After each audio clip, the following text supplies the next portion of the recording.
Hello, my happy readers. It's Shedtime Stories with me, Issy. Are you ready to share a new story?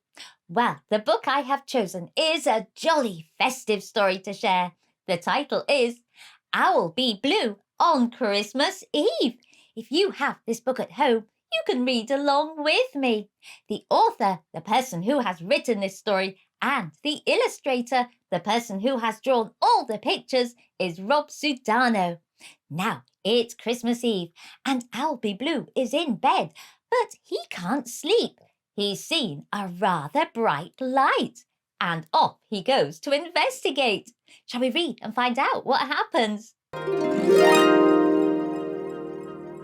On this special night, with new fallen snow, a little owl stirred and saw a bright glow. It was Christmas Eve, when little owls sleep, but this little owl just wanted to peep. So out the owl crept. He wanted to see if this was more than the glow from the tree. He saw the tree there, its Christmas lights on. That wasn't the glow he'd happened upon. The light that he saw poured out from a sack, and next to it was wrapped gifts in a stack. There wasn't a sound in this room to hear, but from the kitchen a noise caught his ear. He crept to the door when he heard a clink. Then he looked inside. Who was at the sink?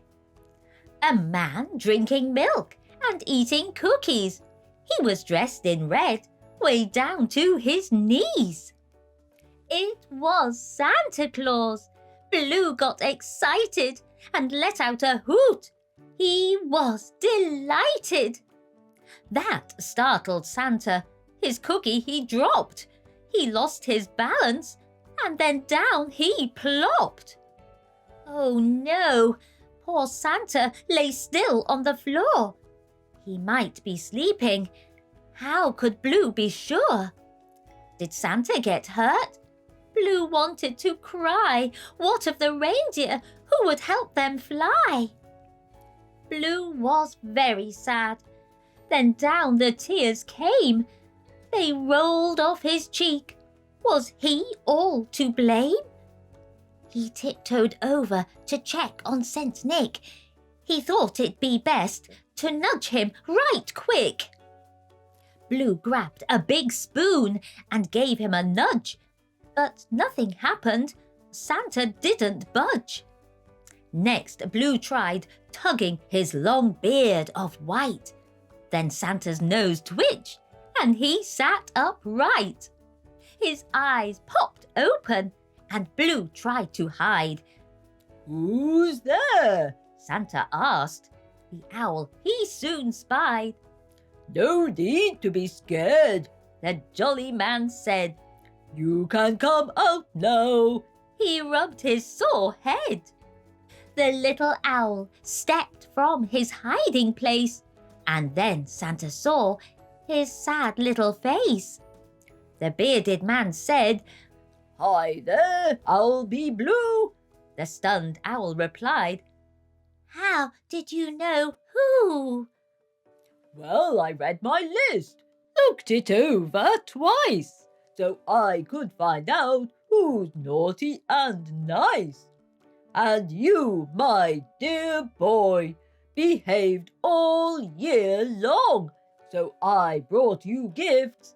Now come right along." Blue followed Santa, not feeling so sad. He was very proud he hadn't been bad. "I'm sorry, Santa, that I startled you." Then Santa chuckled. "It's quite all right, Blue. See, all this padding helped cushion my fall." He shook his belly, which jiggled and all. Now Blue was smiling. He wouldn't get coal. A train set, maybe, or a soccer goal. "Now back to your bed, and I'll tuck you in. Sweet dreams, little owl. he said with a grin. Back, cozy and warm, tucked under his sheets, Blue started to dream of stockings with treats. Before sleep took him, he heard on the roof the sound of footsteps from each reindeer hoof. The sleigh then took off, the reindeer they flew. He heard Santa say, "Merry Christmas, Blue!"